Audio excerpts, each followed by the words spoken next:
से सामने आई है।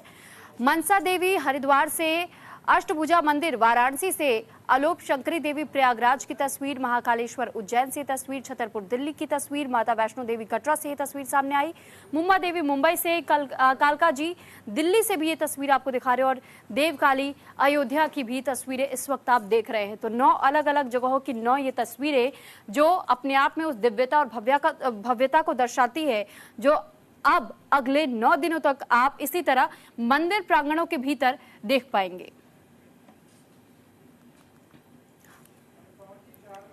तो फिलहाल देखिए, घट स्थापना के बाद क्योंकि कहा जाता है कि मां शैलपुत्री की विधि विधान के साथ में पूजा अर्चना की जाती है। मां पार्वती को मां शैलपुत्री भी कहा जाता है और उनका वाहन वृषभ है, तो इसलिए उन्हें वृषभ रूढ़ा भी कहा जाता है। ऐसे में देखिए, कई मान्यताएं हैं, लोग कई ऐसी बातें भी कहते हैं कि जब इस दिन आप पूजा अर्चना करते हैं तो आपकी मनोकामनाएं मां सुनती भी हैं। और इस पर हमसे ज्यादा बातचीत करने के लिए, ज्यादा जानकारी और हमारे साथ साझा करने के लिए इस वक्त स्टूडियो में हमारे साथ एक खास मेहमान जुड़ चुकी हैं। हमारे साथ साध्वी रितु मोंगा जी जुड़ गई हैं। बहुत स्वागत है मैम आपका। नमस्कार। हर हर साध्वी जी, क्योंकि 9 देवी के स्वरूपों की आज से पूजा अर्चना की शुरुआत हो चुकी है, यानी देवी दुर्गा के 9 ऐसे स्वरूप जिसकी पहली स्वरूप के तौर पर मां शैलपुत्री की पूजा की जाती है। पहले तो हम आपसे मां शैलपुत्री के बारे में कुछ जानकारियां भी चाहेंगे कि कैसा इनका ये स्वरूप होता है, किस तरह मां प्रसन्न होती है अपने भक्तों पर, और शुरुआत घट स्थापना के साथ क्योंकि होती है तो इसके बारे में भी जानकारी दीजिएगा। देखिए, नवरात्रि जो है ना, ये बहुत ही कई लोग इसको कहते हैं कि फेस्टिवल है, या ये नवरात्रि का जो पर्व आता है ये बहुत सारा उत्साह उमंग लेके आता है लोगों के बीच में। जब हम बात करते हैं नवरात्रि की, तो पहला जो दिन माँ शैलपुत्री को अर्जित है, इन्हें कहते हैं शैल राज की पुत्री भी कहा गया है, हिमालय राज की पुत्री भी कहा गया है।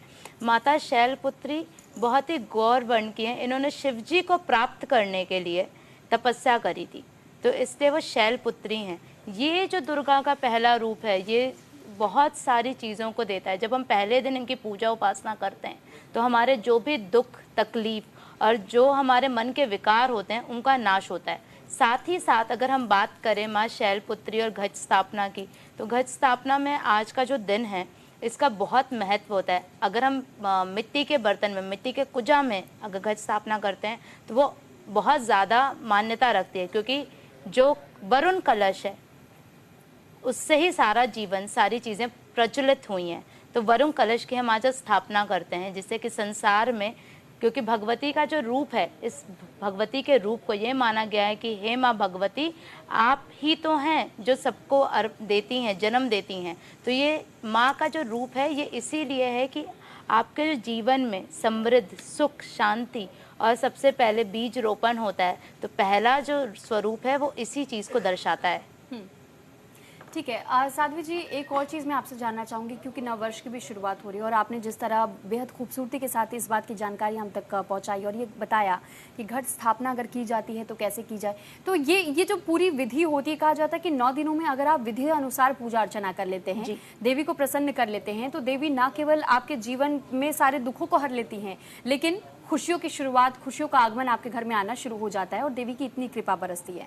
ऐसे में मैं आपसे जानना चाहूंगी कि जो लोग अपने घरों से दूर रहते हैं या किसी भी कारणवश अगर वो पूजा अर्चना नहीं कर पा रहे, मंदिर नहीं जा पा रहे, तो घर पर बैठ करके वो कैसे माँ का सुमिरन कर सकते हैं, माँ की पूजा कर सकते हैं? देखिए, हर देवी के साथ कुछ ना कुछ जुड़ा होता है।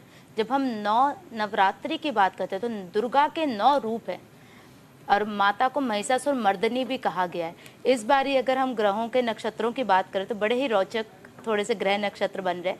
जैसे कि आप देखिए, रविवार वाले दिन आपका ये शुरू हो रहा है नवरात्रि, और माँ इस बारी हाथी पे सवार होकर आ रही है। तो कहते हैं सुख, समृद्धि, सौंदर्यता और अति बारिश, तो ये सारी चीज़ें संसार में होंगी। साथ ही साथ बड़े ही सुंदर ग्रह गोचर बन रहे हैं। इस बार महिषासुर मर्दनी योग भी बन रहा है, क्योंकि शनि जो है वो मीन राशि में प्रवेश कर रहे हैं। तो ये भी एक बहुत सुंदर है। तो कई लोग जो घर से दूर हैं, जो ये पूजन उपासना नहीं कर सकते, उनके लिए बड़ा ही सरल उपाय बता रही हूँ।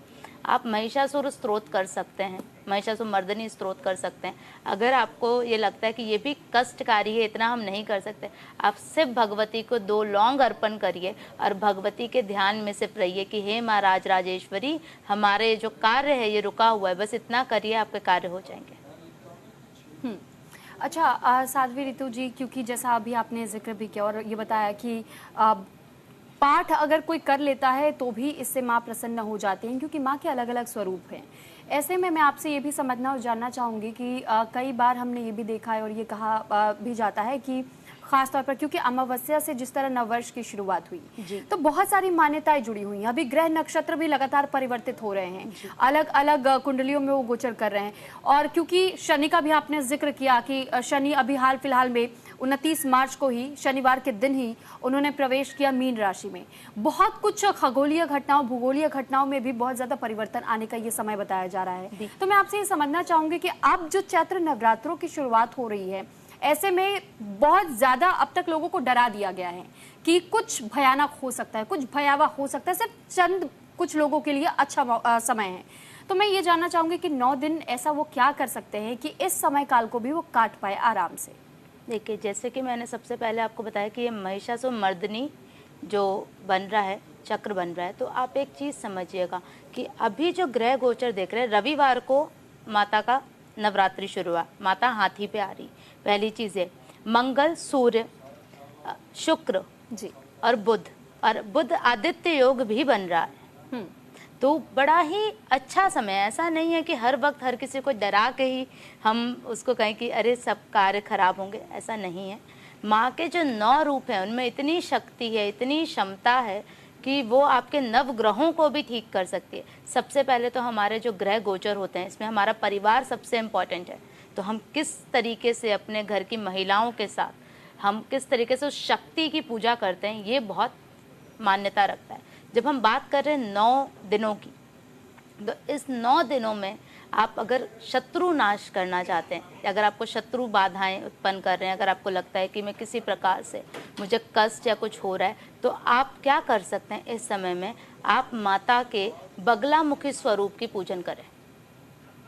वो शत्रु नाश करेंगी। और जिनका ग्रह खराब चल रहा है, जिनका कोर्ट कचहरी का कोर्ट केस चल रहा है या ऐसे कुछ कष्ट आ रहे हैं, तो वो कुछ ना करें, वो सिंपल सा एक काम करें, माता काल रात्रि और बगलामुखी दोनों की उपासना करना शुरू कर दीजिए।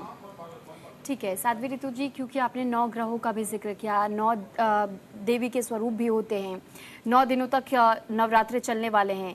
ऐसे में क्योंकि जिस तरह अभी आपने जिक्र भी किया और ये कहा कि कई लोगों के जीवन में बहुत सारे अलग अलग तरीके की परेशानियां होती हैं और पूजा पाठ करने का जब समय आता है, तो उस शुभ मुहूर्त के बारे में भी हम आपसे समझना चाहेंगे।